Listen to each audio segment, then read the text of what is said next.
was like a scene from The Wizard of Oz. But the whole area was just really, really wild with the rain and everything. Really dramatic. Chef Kevin Weber from the Cliff House watched as a funnel cloud skated across the water right outside his restaurant. And it took that shed and just flipped it up and blew it over into the Pacific Street.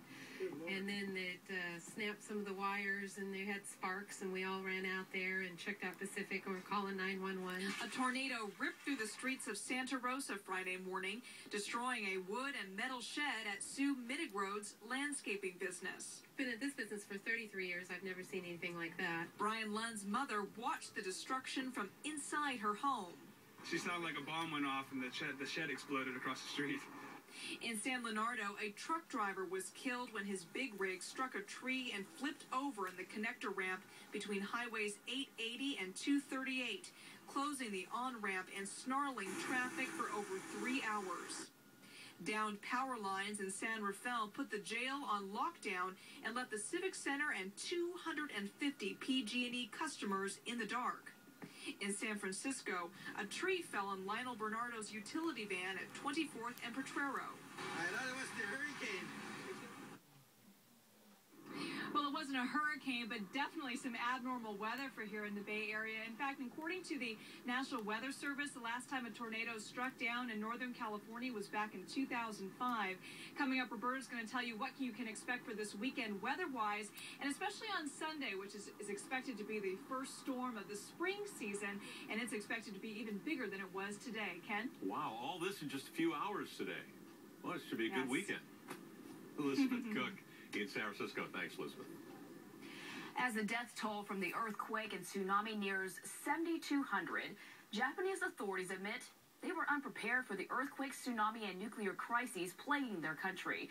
U.S. technical experts are said to be exchanging information with the owner of the Fukushima nuclear power plant and with government agencies. Charlie Daggett has the details.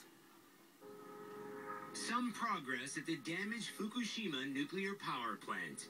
Workers connected an external power cord to the facility.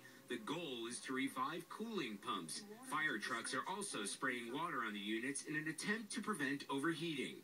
Officials retroactively raised the severity level at Fukushima to a level 5, putting it on par with 3 Mile Island. Test flights over the complex show the worst contamination is not spread past the 19-mile evacuation zone. At this emergency shelter in Niigata City, 500 survivors have sought refuge 130 miles from the plant. Many here are evacuees from villages around the nuclear site and hope they're far enough away to be safe.